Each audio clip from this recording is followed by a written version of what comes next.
Okay, so let's start. So turn on video.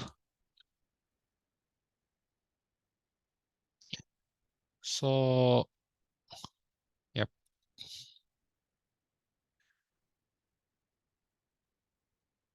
Jordan Bindir, Grant.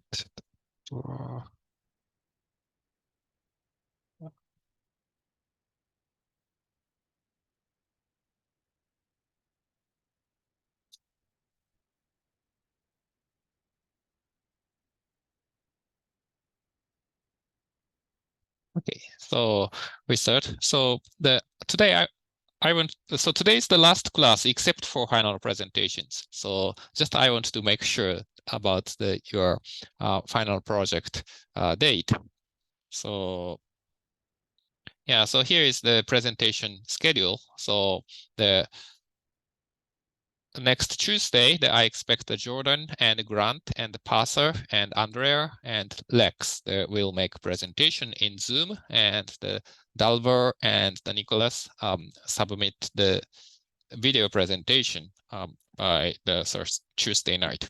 And I will prepare the submission form in Canvas. The one is for presentation link if you have video presentation only, and the others are slides and R code. And basically the slides are most important. So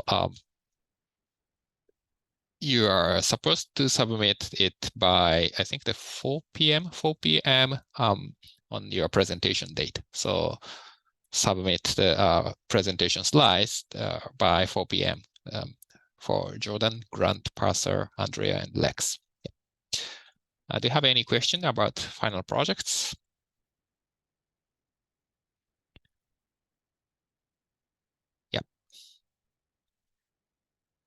Okay, so today we want to discuss the chapter 12. The chapter 12 slides are uploaded last night, maybe this morning. So I want to discuss it. And the chapter 12 are various additional techniques for regression analysis and ANOVA.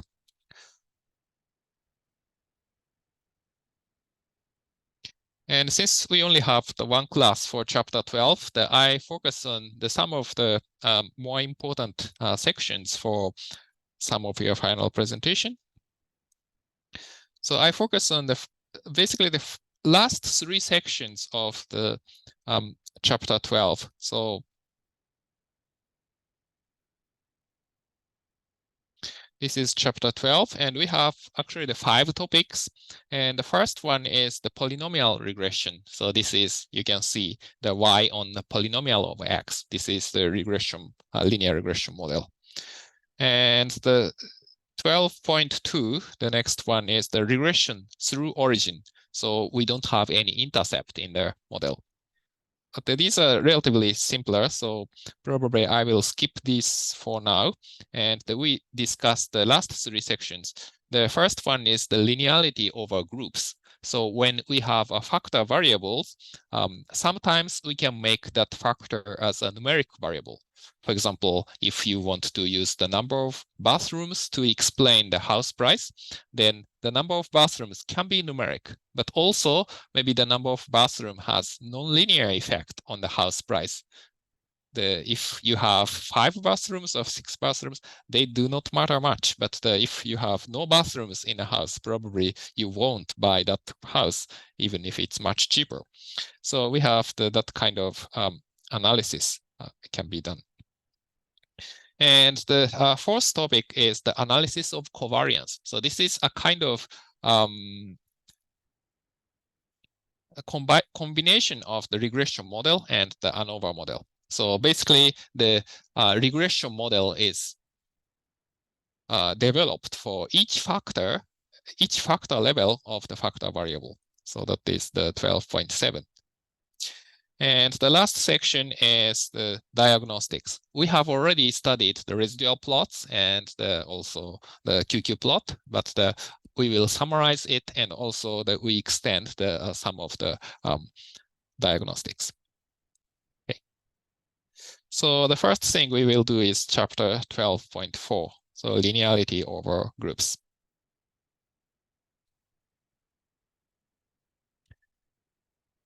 Okay, so suppose that we have the regression model and we have a discrete ordered variable x, for example, the number of bathrooms in the house. And this appears often. For example, the survey rating. Usually the survey rating is from the scale of 1 to 5 or 1 to 10. But the Americans are nice enough not to rate it as 1 or 2, and maybe 3 or 4 or 5. And maybe difference between 3 and 4 is, I don't know, more than difference between 2 and 3. So that is possible. So it's not entirely clear if the survey rating is numeric or not. When we use the 1 to 5 scale, it looks like numeric scale, but actually that is equivalent to, A, B, C, D, E or something. And we have, no reason that the difference between A and B is the same as the difference between B and C. And also the count data, such as the number of bedrooms. So that can be dealt as the numeric variable, but it can be interpreted as categorical variable. And in terms of statistics, we have different number of parameters needed for that variable, whether that is numeric or categorical, depending on whether it is numeric or categorical. If the variable is numeric, that is just one variable. So it eats up 1 degree of freedom. So we need one parameter to estimate the effect of that variable. But if it's assumed categorical, suppose we have 5 levels, the A, B, C, D, E, then basically we need 4 additional parameters. So suppose A is the baseline, then we have to explain what's the effect. I mean, the difference in effect between B and A, and difference between C and A, D and A, and E and A. So we need the 4 more parameters. So we need the different number of parameters needed. So basically, if numeric, it's more parsimonious model. So it only uses one parameter. So model is relatively simpler. But if you make it as categorical, then it's more flexible, even though it's more complicated model. So yeah, so if assumed numeric, then of course that we assume the linearity between x and the response variable. But sometimes the first one, the numeric is better. Sometimes categorical is better. So we want to test the whether the categorical variable is better than the numeric variable.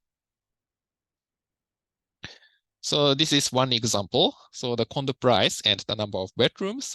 So we compare basically the 2 models to see whether the number of bedrooms should be numeric or categorical. And the equation 4 is the baseline model. So we count the number of bedrooms as the numeric variable.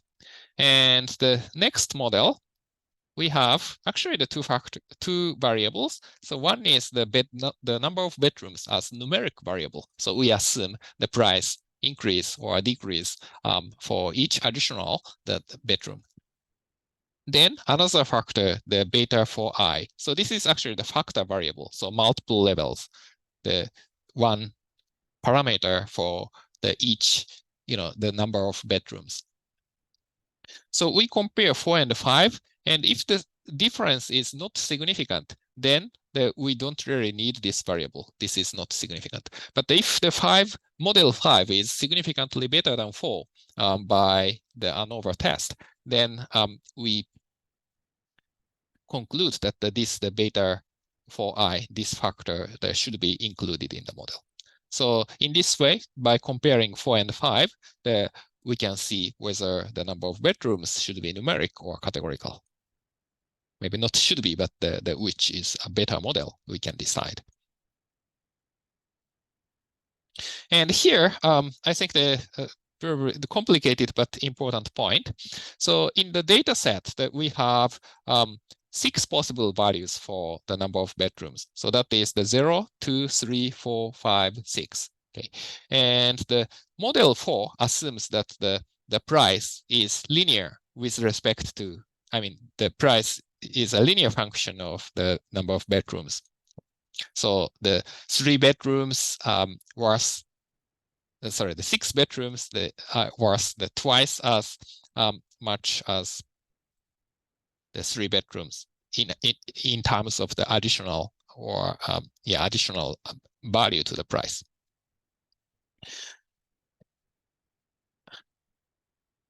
Yeah, so if numeric, that's true. And we have okay, so we have 6 levels, and so that is this model. But in the model 5, that we add additional factors. So we have the beta for indicator function for beta for 2 and beta for 3, beta for 4, beta for 5, and beta for 6. So we adjust the coefficient for each value. Maybe I will add one graph to explain that. So in terms of effect of number of bedrooms, so number of bedrooms and the maybe additional price.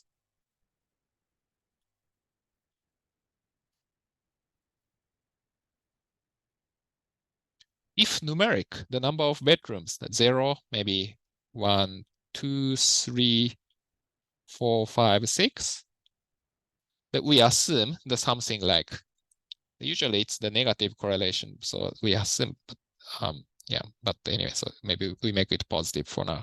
So we assume that something like this. Okay, so if the number of bedrooms is 6, the value is twice as much as the 3 bedrooms. So this is the in model 4. So model 5 has additional value to this. So that means, for example, the 2 bedrooms have the much more value than this and this, and 3 bedrooms. The value is here and here and here. Maybe I should use the black ones.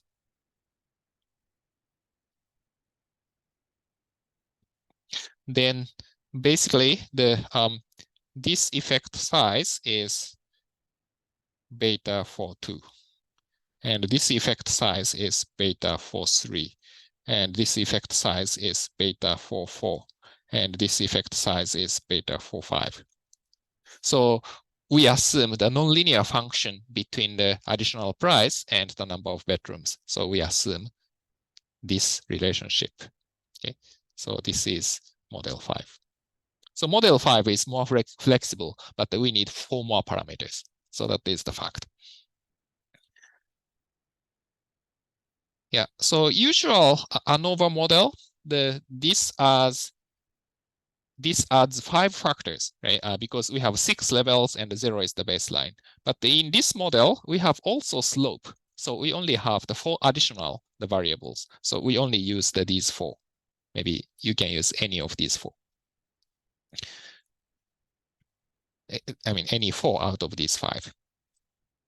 So that is the difference between model 4 and model 5. So model 5 have 4 additional parameters in this case.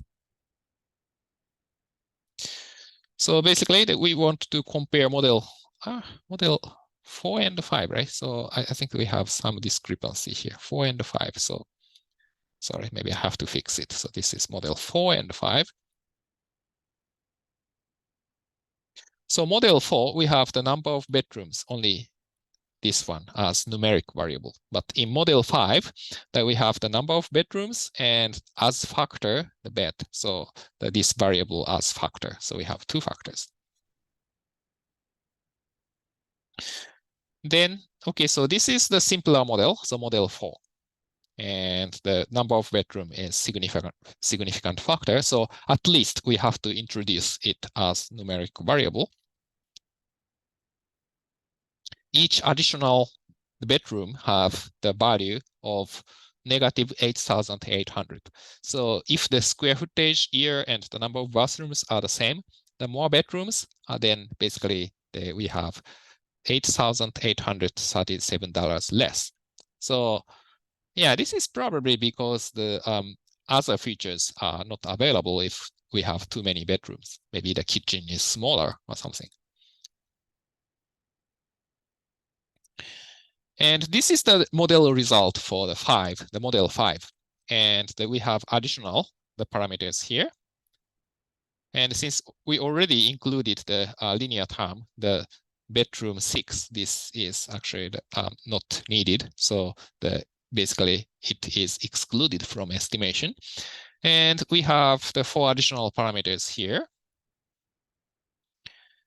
And yeah, so this is a little bit complicated, but basically for one additional bedroom that we have the negative 31,000. Sorry.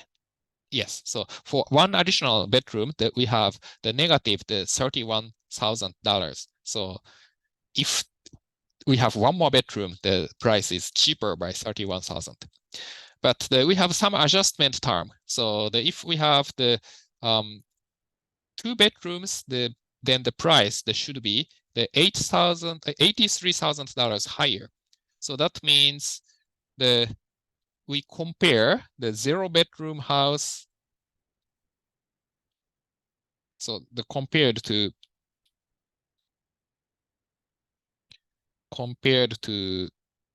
0-bed, the 2 bedrooms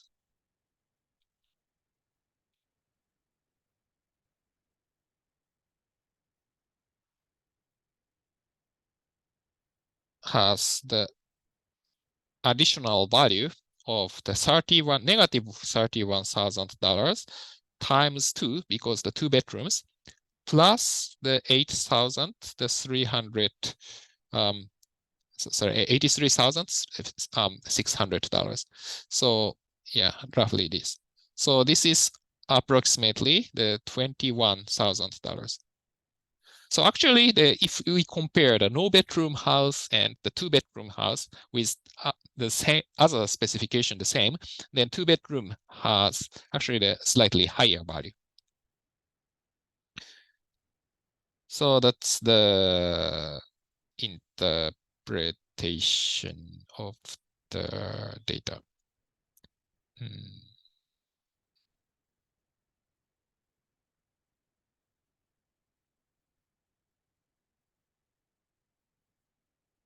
Yeah, so in this case, the 6-bedroom house has really have the low value. Yes, but this is the interpretation of the data. But you can see that the p-values are all small. So that means the effect, this kind of nonlinear effect, is very large for the 2-bedroom house and 3-bed, 4-bed, and 5-bedroom houses. So that means probably that this factor is also useful. So that means we have to include these. But to test exactly whether the factor variable is significant or not, that you can do ANOVA test to see if the number of bedroom as factor is more significant. And you can see that this is p-value. So in addition to these 4 variables, the number of bedrooms as factor has the much more additional information to this. So yeah, so yeah, you can actually compare how much that we have.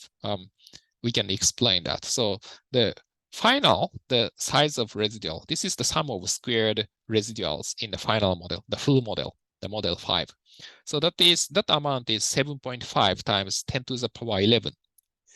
And actually the number of bedrooms as factor,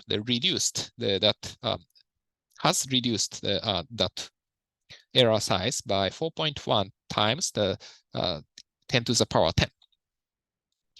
So that is about maybe 6%, 5 to 6%, maybe 5% of the residual size here. Okay, so this orange accounts for 5% of the sum of these two. So that means by the number of bedrooms as factor, that we further reduce the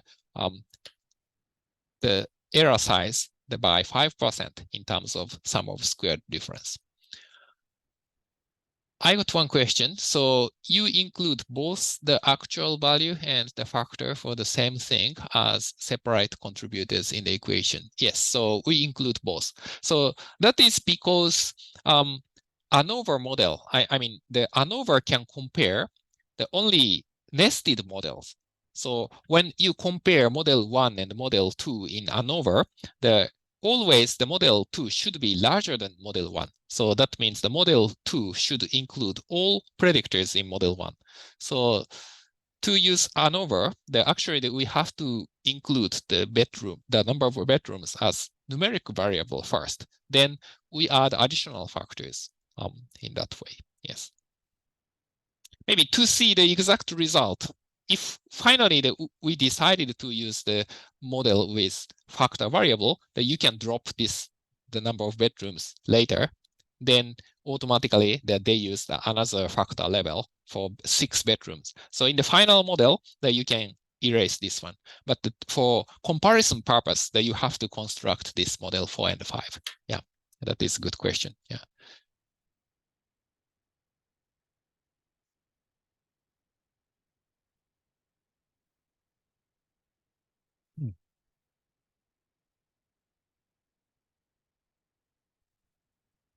Yeah. So yes. Yeah, so in ANOVA, you can see how much each factor contributes. So the overall, the sum of these factors explains the total variation in price. And the square footage explains the 10 to the power 12 times 3.7. So that is probably almost about 80% of the R square. So the square footage explain most of the variation. And the ear, bathroom, and the bedrooms. So these have small contribution to explain the price.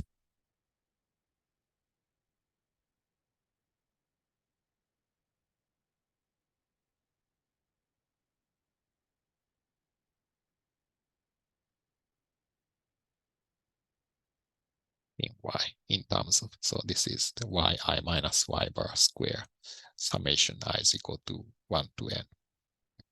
So you can see which factor explains the what part, what portion. Yeah, so in terms of test, the number of bedrooms should be included as factor. That is our conclusion.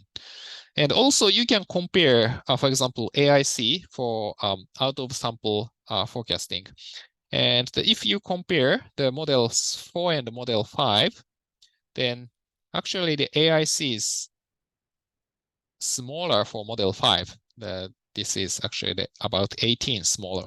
So 18 is a large number. So if we add one variable, the one useless variable, AIC gets worse by 2, but it gets better by 18. So that is a large increase.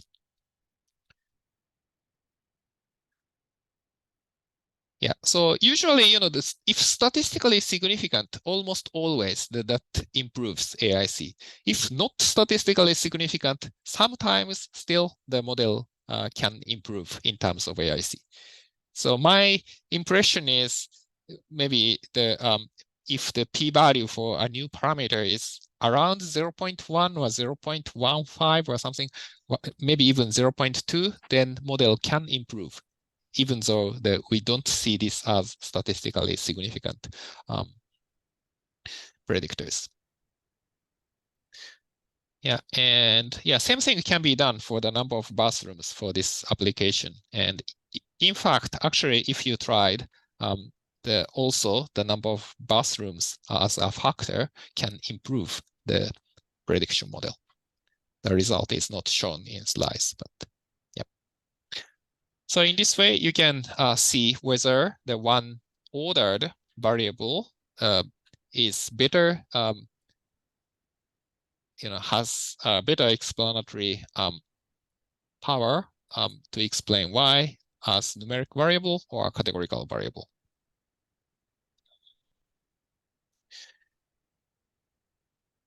Okay, so the next one is analysis of covariance. So people say the uncover sometimes. So this is a mixture of ANOVA and the linear regression model. So it tests for differences in the coefficients of linear model across between groups. So basically, we consider this. So suppose we have the K populations or K groups, I would say. So K populations, K is integer larger or equal to 2. And the variable Y and X are linearly related in each population, but the relationship between X and Y may be different among populations. So that is our assumption. So mathematically speaking, for each population, we have a linear regression model. But these beta 0 and beta 01 and beta 0k, these may be different values, and beta 11 and beta 1k, these may be different values. So those are the so these are the assumptions of this model. And we want to see the some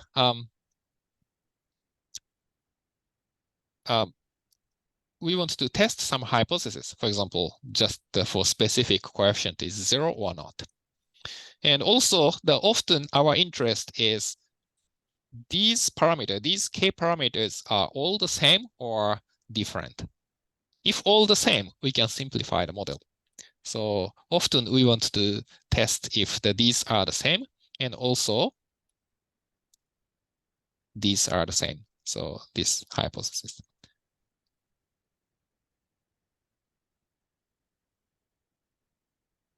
Yeah, and this is just another expression. So if we have data, the y is equal to beta naught plus mu I plus the beta 1 plus beta 1i. Maybe to be exact, this one, that should be the indicator variable for group I times mu I. So this is the indicator function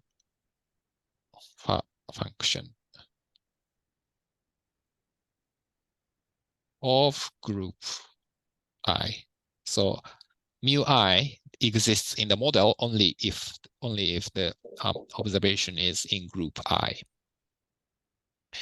And we have K groups, so we have mu1 to mu K parameters here.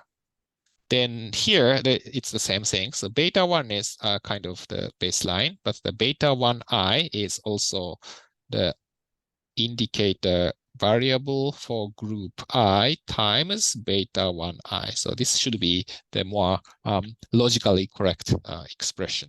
Yeah. Maybe I should change the slide. But often we write in this way, the statisticians write in this way. And our interest is to test if all mu i's are 0, also the all beta 1i's are 0. So often that we want to test this. And particularly the beta 1i is called the interaction term in two-way ANOVA, as in two-way ANOVA, sorry.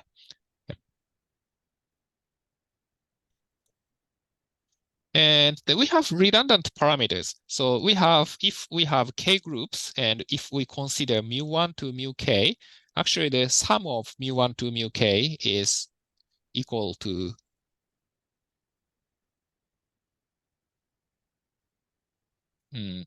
what should I say? So I is equal to 1 to n.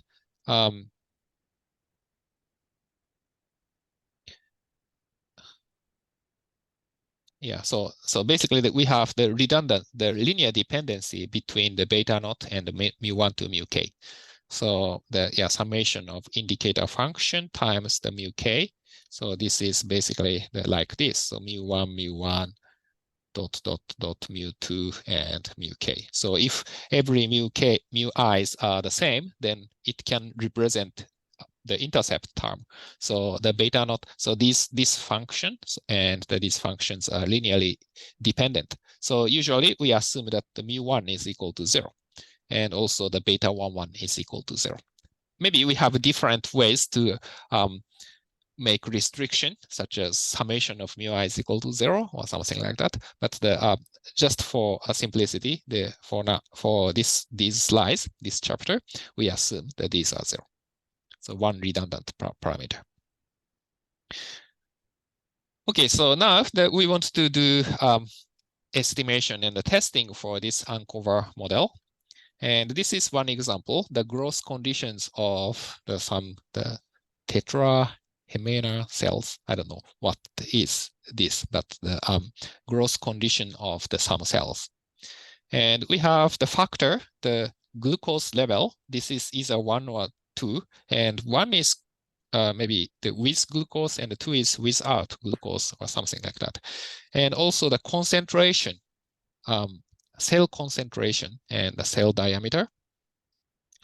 And we want to explain what variable? We want to explain the diameter of the cell, and this is y, and we want to use this factor, glucose, and the concentration. Concentration is continuous, and the glucose is the categorical with k is equal to 2.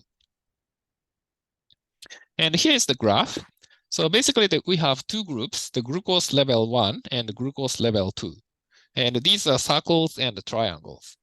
And you can see this and this have different tendencies. So this one and this one. You can see that with glucose, the diameter of cells have probably maybe this trend, right? And no glucose, then the relationship between the concentration and the diameter that looks like maybe this. Right? So we can see that these two have different intercept probably. We are almost sure that the intercept is different. But the slope, we are not very sure. It looks the same, almost the same, but maybe different. So we want to test those hypotheses. So our model is the beta naught plus mu I plus beta 1 plus beta 1 I times x plus epsilon ij. So I represents the glucose. Sorry, this is 0 and 1. So maybe I should say 0 and 1. Anyway, so 0 and 1. And the and we assume that the mu1 is 0 and the beta 1 is 0 for removing redundant parameters. Yeah, so since the scatter plot show obvious linear trend, at least we need the beta naught and the beta 1. Right? And we want to test this hypothesis, the beta 1i is equal to 0. So that means we only have one beta i's, because beta 1 is 0. So we are testing this hypothesis. And also we want to test if mu I is equal to 0. And the sample code is here. So this is the continuous variable, the log concentration, and this is glucose. This is factor variable. And this is interaction. So this is, so this basically represents mu I. And this is for beta 1, 2, so mu2, maybe mu2. This represents the beta 1. And beta naught is intercept. So beta naught is not included, but if you want, you can explicitly include 1 plus to see the intercept.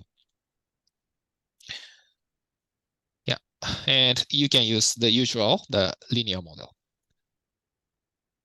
So this way that we can estimate these parameters. So at first, we have intercept. Intercept is beta naught hat, and the coefficient for log of concentration. So this is the beta 1 hat. And the glucose level, so this makes different intercept for glucose level 1. So this is mu1, mu2, which one I should choose? Mu2. Maybe I start with the level 1. Sorry, some confusion here, but the mu2 hat. And this is the beta 1, 2 hat. Then we can see the significance. And certainly intercept and linear term are highly significant. And the glucose level, actually the mu hat and the beta hat, both are insignificant. And adjusted R square 0.935. The standard error size 0.463. Overall, of course, model is significant because at least we have some predictors significant. And from this output, it looks like both mu2 and the beta1, 2 are redundant. But actually, if we fit the model without the beta1, 2, actually the glucose becomes significant. So mu hat, mu2 hat, this is significant actually.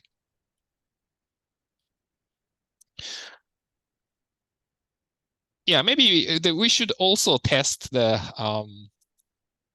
model without glucose, but with beta1, 2. But usually we don't try that model because the interaction term is, basically the higher order term. So we should start with simpler terms. So that is usually that works better.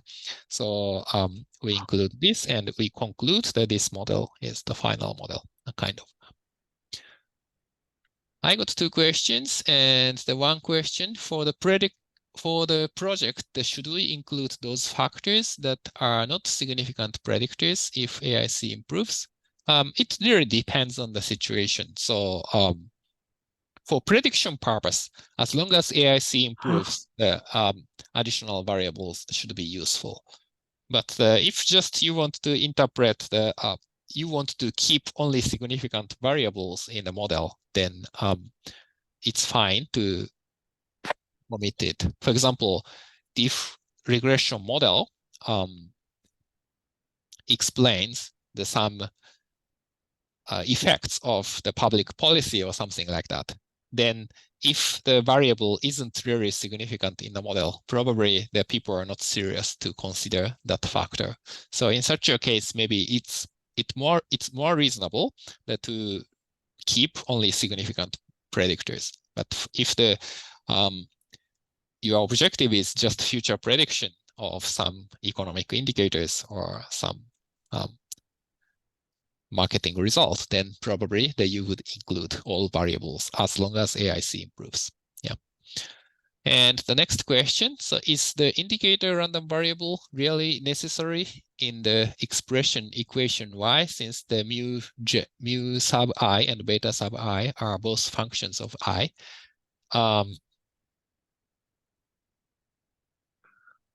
Yeah, that's a good point. So yeah, just the validity of the this expression. So mu I is a function of I. So you can define the mu I.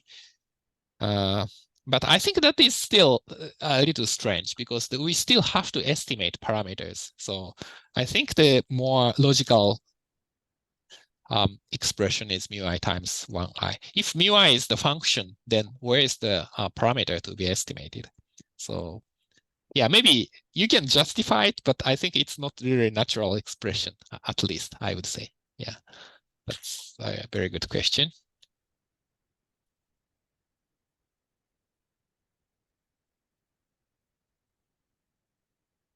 Okay, so that's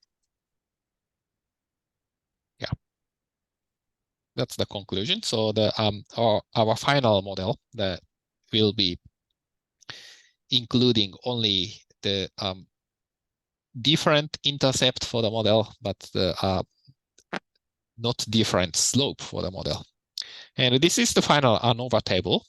And this is sequential. So if you change the order, the table may change.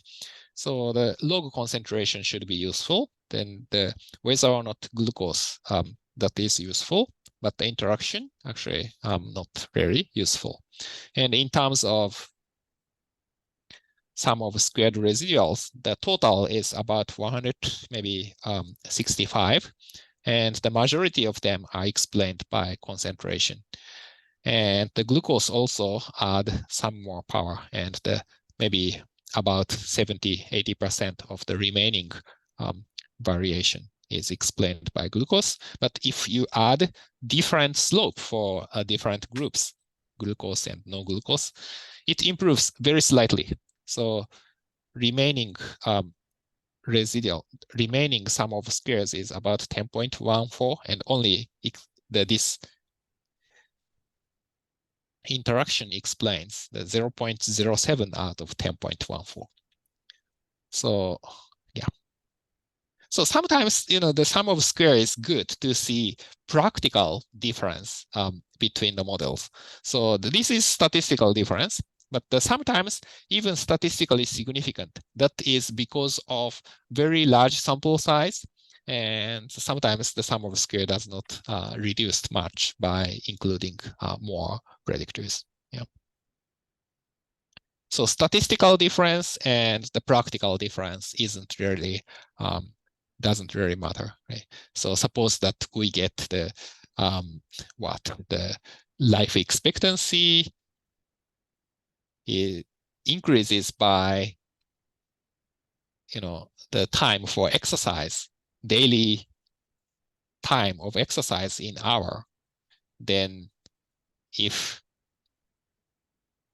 coefficient is 0.01, so if you exercise 1 hour more each day, then your life expectancy gets 0.01 years longer, then probably no one will do additional exercise. So even if this 0.01 is very significant because of large sample size of survey of 100 million people, it's statistically significant, but probably you won't think this is important factor.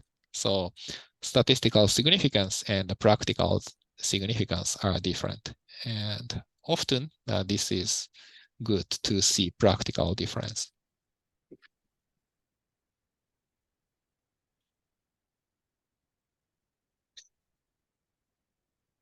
Yeah, so that's the chapter 12.7.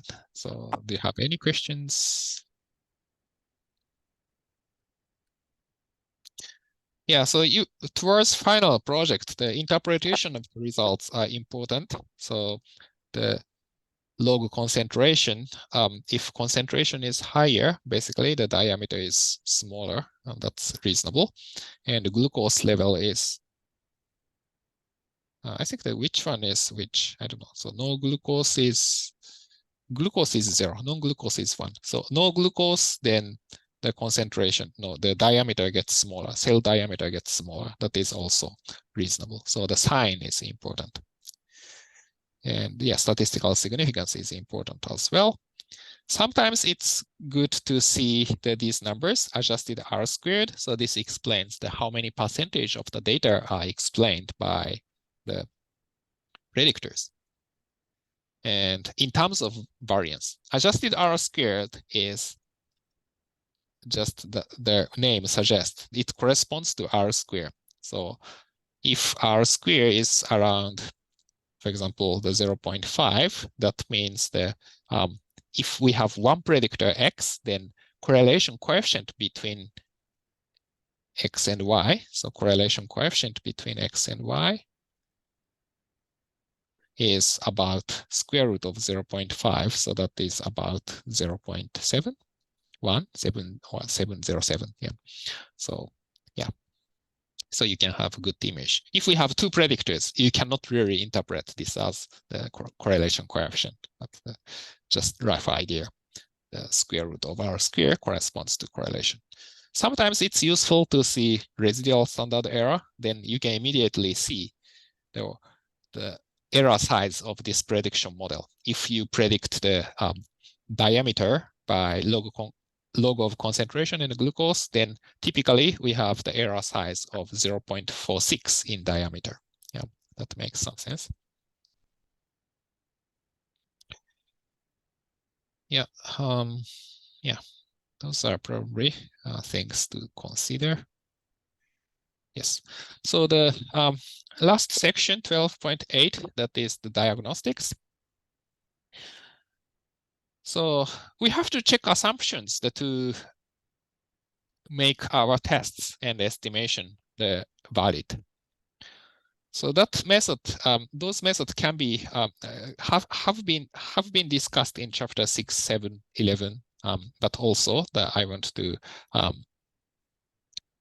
13, sorry, 13, not really, but we want to summarize the method for checking assumption of the regression model or ANOVA here again. And basically the important thing is the assumption on errors. So we assume that the epsilon I are IID normal 0 sigma square. So sigma square is to be estimated, but we should have independent and identically distributed and the normal. So we have to check these three conditions. Yeah, and the normality is sometimes dropped. Actually, most of the time, the theory proves that the beta hat is consistent without normality assumption. So the beta hat approaches to beta as n goes to infinity. And independent assumption, the identically distributed assumption, that can be weakened. We have to satisfy something similar to independence, but even dependent, we have some theory that the beta hat converges to beta. But in terms of the t-test, the p-values, and t-test and those p-values, and also the f-test ANOVA. So these things are based on normality assumption. So exactly all of these assumptions are satisfied, have to be satisfied. And at first, the independent and identically distributed. Okay, so here is the residual and versus predictor, the square footage. And this should be random. So maybe it's better to put the x-axis here. Sorry, maybe it's a little bit shifted, but yeah. And this is the residual. So yeah, sorry. So this is residual. So the residual has mean 0. So that is for sure. But sometimes we have some pattern. So it looks like we have this kind of pattern. Maybe the average is 0. So maybe I should say this kind of pattern. So this isn't very good. So this indicates that maybe square footage square of square footage should be included in the model. That sounds somewhat reasonable. Basically, the larger houses are more luxurious. So that means the price is higher, even per square feet. So that means we may have a quadratic effect. Actually, I found that many years ago, like more than 10 years ago, some websites such as the Zillow, they have estimate for house price, but if the house is extremely large or small, the estimate is very poor because they make some linear approximation and it does not work well for a higher end or lower end. And the one thing I want to emphasize is that for multiple linear regression, we have to put each predictor. So this is, okay, x1. But we have to try this for x2, x3, and x4 as well, one by one.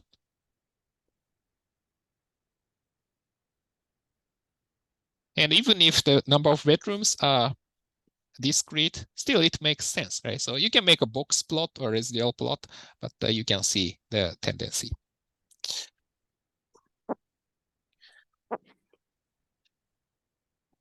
In our default, however, they use the fitted value for this graph. And probably this isn't really the best way to judge residuals, but because the residual should be independent, and the most meaningful way to see it is the residual on each predictor. So this isn't really optimal way, but if we have too many predictors, we should have many plots. So probably the developer wants to omit those things, and they only put the fitted value on x-axis. But it's not really clear what's the implication of this.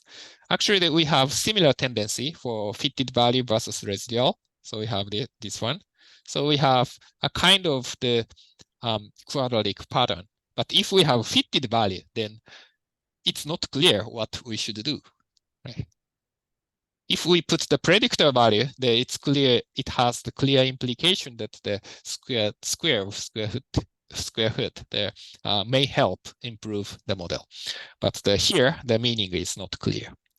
And of course, if simple linear regression, those two are similar, because if the simple linear regression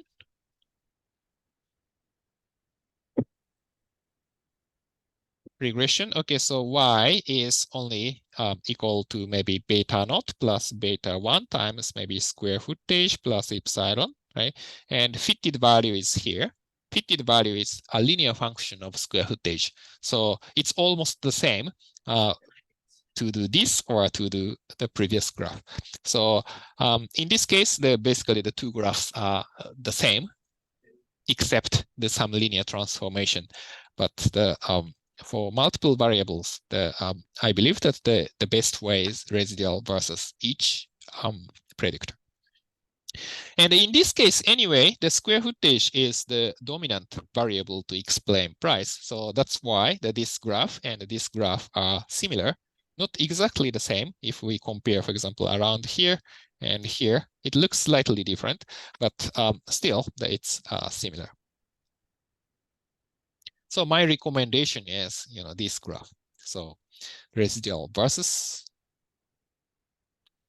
each predictor. Recommended. And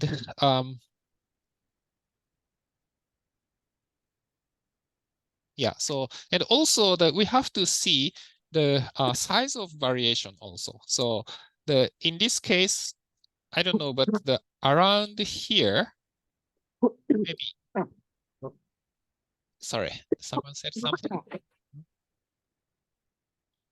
Okay, so around here, the size of variation is large. So deviation from 0 is larger compared to around here. And that is not a good indication, because some observation have larger variability, then that affects the regression results more. So few observation affects the results more. That isn't very good, right?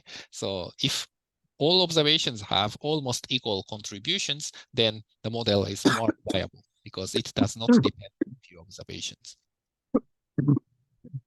I got two questions. How would you add the x-axis to the residual plot again? Okay, so that's good. And basically this is the y is equal to x, right? So that is y is equal to 0 plus 0x. So you can add this line by AB line 0, 0. So first 0 is intercept and the second line is the slope. And another question,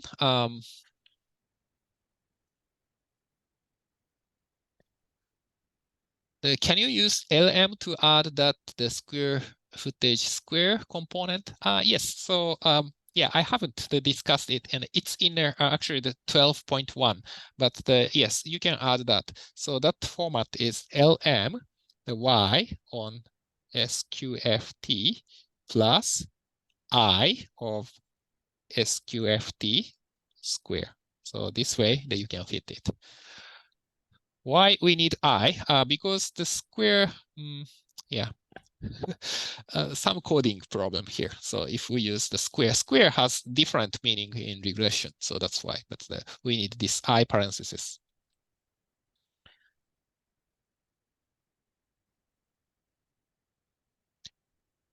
Yeah, and and this is further improved version of residual plot. So basically the same as the previous one. So residual versus fitted value, but this is standardized. And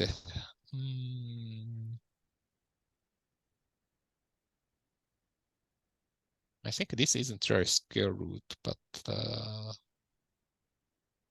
I think that this isn't a square root scale. Yeah. So this is standardized, absolute value of standardized residuals. Yeah, I think maybe I wanted to say square or something. Yeah, so, but anyway, so not the square root scale, so just the absolute value. And the taking absolute value, yeah, don't necessarily have to take absolute value to make this plot, but the point is that the size of error should be adjusted based on the location of the predictor values. So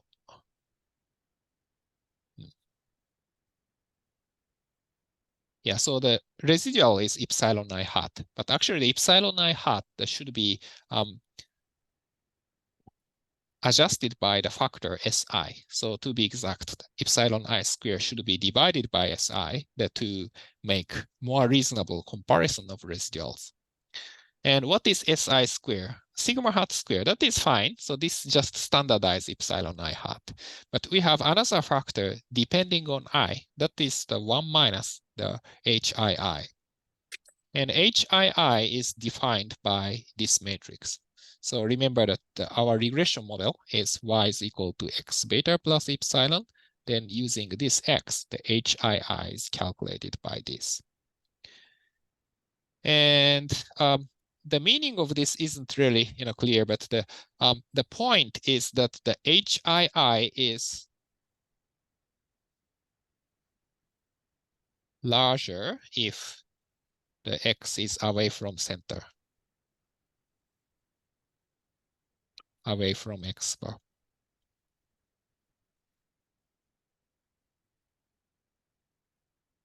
Yes, because so if the x is away from x bar, basically we have to divide epsilon I by a smaller number. So we have to inflate epsilon I if x is away from xi is away from x bar. The reason is here. Suppose that we have the regression model, and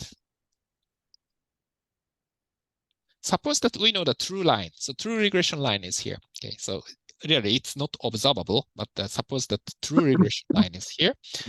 And the observations are sometimes like this.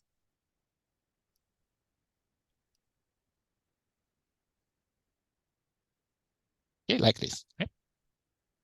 And the true error size is here. So this is the epsilon I. So maybe this should be -1, but then this should be +1. Maybe I would say epsilon j. But if we fit the linear model, what happens? Actually, what happens is that the regressed line is like this. I think for this line, the sum of squared residuals are much smaller. More observations are close to the line. And why this slope gets larger? Because of these two observations, right? So if the observations are around center, even if we have some observations deviate from the true line, this does not affect this fitted line. But yeah, maybe I would say, maybe I add several terms like that. So these points don't affect the regression line much, but these 2 points, so this affects regression line more. So even if the true error size is large, still the estimated residuals get smaller. So we have to adjust that term. So that is the idea of standardized residuals. Maybe more extreme case you can think about. So we have most observations around here, one observation here, then almost the slope is determined by this observation only. Right? So, and just we fit this model. Oh, sorry. Right. So, but this does not mean the true error size is small. So basically it adjusts that factor. So square root of residual size.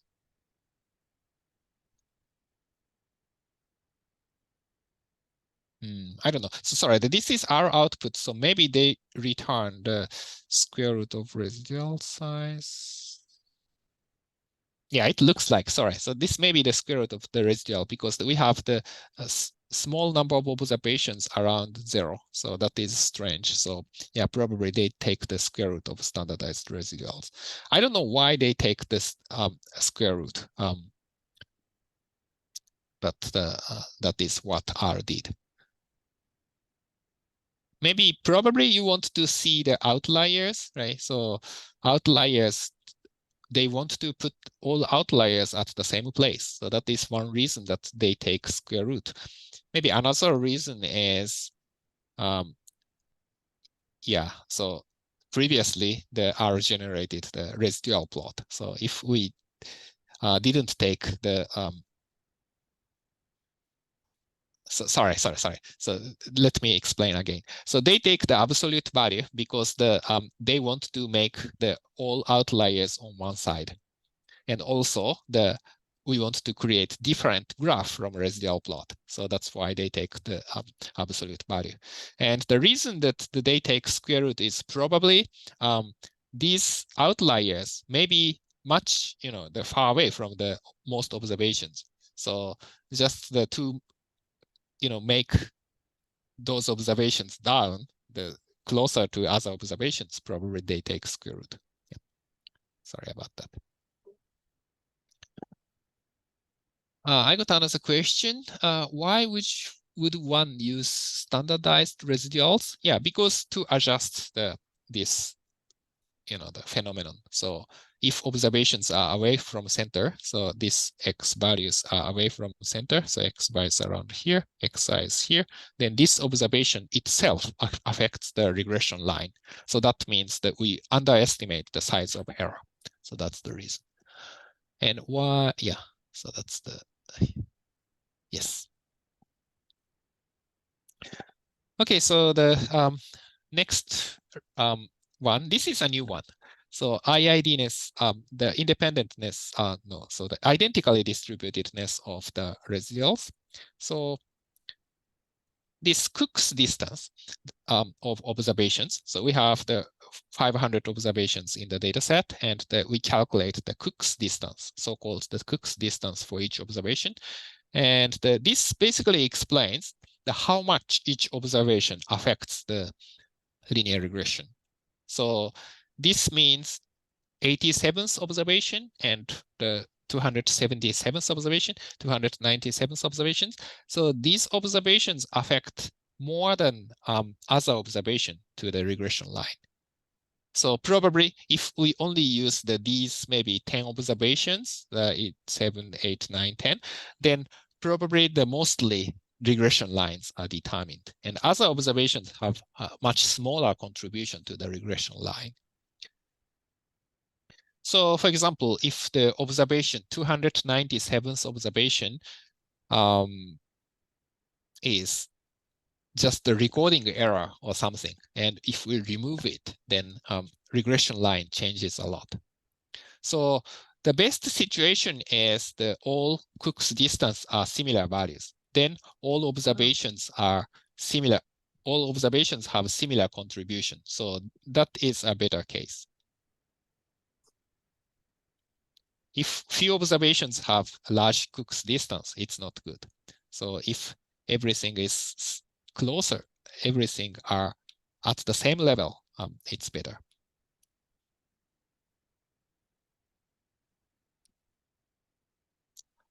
We don't really have threshold for the Cook's distance, so different people suggest totally different the criterion for Cook's distance. But the relative size is important, and if few observations have large Cook's distance, my suggestion is to check these observations in detail. Maybe these are recording due to the recording error, or actually it have totally different properties from other observations. Sometimes that's possible. Yeah, and these are the exact definition of Cook's distance D. And Cook's distance D is basically the sum of squared quantities, and these yj hat and yj hat superscript I are obtained by different regression model. So yj hat is as usual, regression line with all observations. And yj hat superscript I, so this is from the regression line by all observations but ice observation. So we exclude ice observation, then we fit the model. If ice observation has a large impact on the regression line, then difference between yj hat and yj hat superscript I may be large, right? So in such a case, the sum of squares is also large. So if ice observation has a large impact on regression line, then DI gets larger. So that's why the large DI is problematic. Yeah, so this number P and the sigma hat square, so these are just constant across all i's. So it's just a kind of normalizer.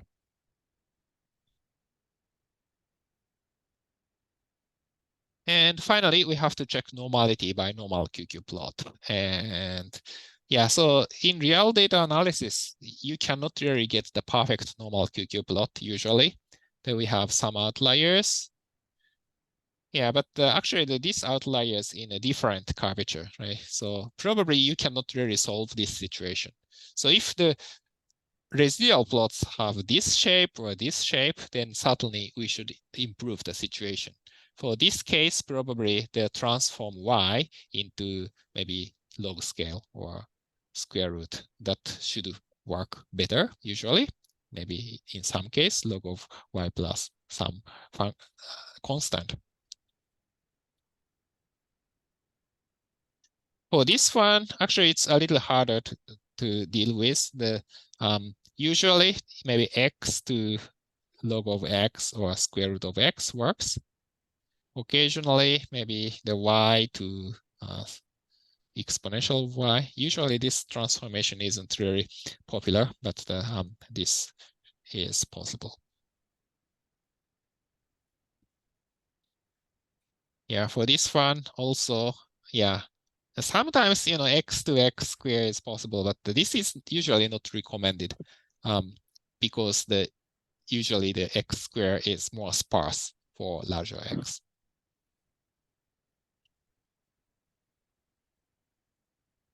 So yeah, so this kind of the consistent curvature, I suggest some transformation of data, but for this one, I think we cannot really avoid. So just the data have heavy tail. The residuals have heavy tail. And these are the plots I made. So the plot square footage and residual, that is predictor versus residual. And fitted versus residual is almost automatic plot of name of the linear model, the linear model object, and which is equal to 1. And fitted versus standard residual, I think probably this is the square root and take absolute value. So this is the which 3. And which 4 is the Cook's distance, and which 2 is QQ plot. LMF is the linear object. So in this case, the LMF, LM.F is equal to the LM, the price on quotation and so on.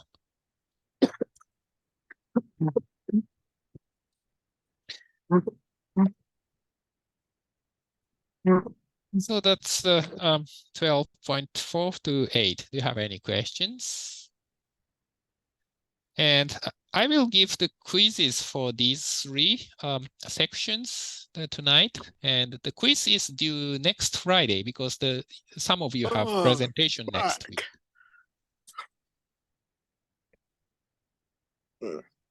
Yeah.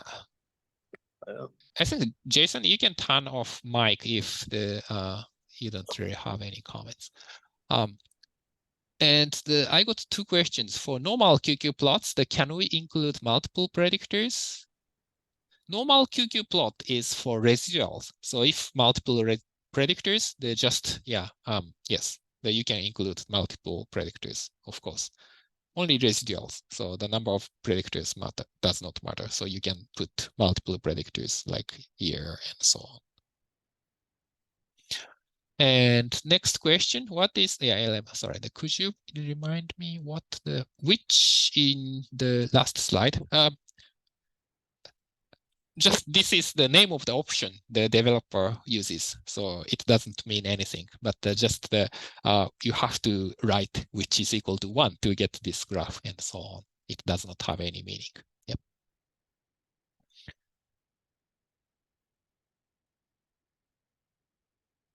Okay. So that's it. And if you don't really have a question, okay, so just I want to make sure that I cover everything for quizzes, and yeah, that's fine. And yeah, if you don't have any questions, just I can quickly go over the idea of 12.1 and 12.2. I don't ask quizzes for these chapters. Yeah, I think this is potentially useful for some of your final project. So first one is polynomial regression. So if you fit y on x and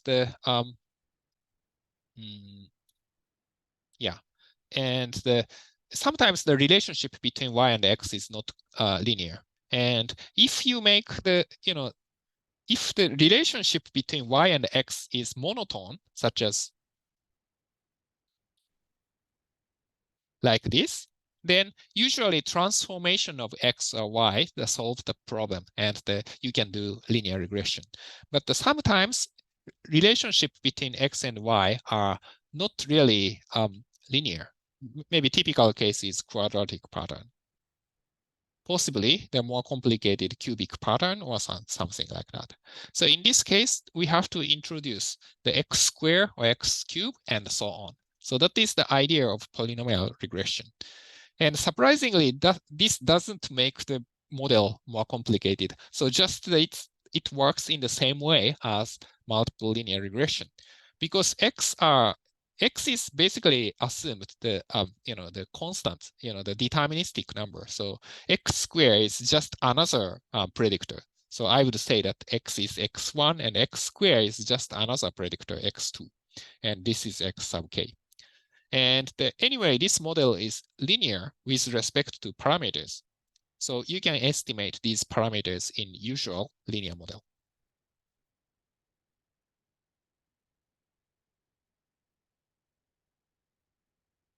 Yeah, so this is the fit of the polynomial regression with degree 2. And that can be done by introducing I parenthesis, the predictor square. Then you can see the predictor. Actually, this isn't very significant here. But usually it's hard to make the polynomial regression significant. So that's the fact. Even quadratic term, most of the time, it's not very significant unless it's very clear, visible pattern. And the last topic is the regression through origin. In some regression model, that we have some logical reason that the regression line that should go through the 0, 0, the origin. So this is the Avalon data. So these are the famous data set in the UC Irvine, the data archive. And the x-axis is the length of Avalon, the square, the cube of the length of Avalons. And this is the weight of Avalons. And the length, cube, and weight are both the 3D units. So it should have some linear relationship. And if the length is 0 for one Avalon, that means that Avalon does not exist or it's arbitrarily small. So the weight should be 0. So the 0, 0 should be on this regression line. So if you want to strictly assume that the intercept is 0, then you can do that regression. So that is regressions through origin. And the code is -1 plus the length 3. And for this one, actually the adjusted R square is calculated in a different way. So actually adjusted R square is almost in the same formula, it looks like, but the SS total is this. So SS total for usual regression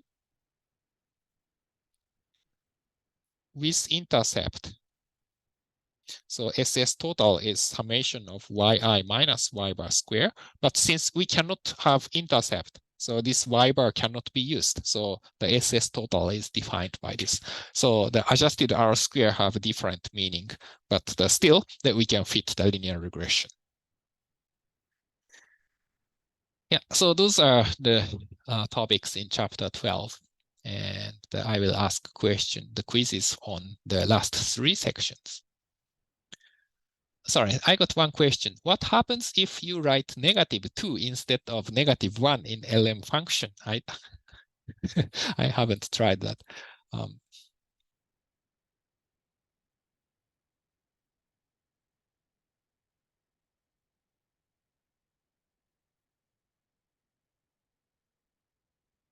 Invalid, so just returns error. Okay, so that's it for today. So if you don't really have questions, then see you next time. And yeah, I will start the class exactly at 6:30 next time because we have 5 presentations. Yeah, and attend the class unless special reasons because your classmate make presentations. Yeah. Okay. So see you next Tuesday.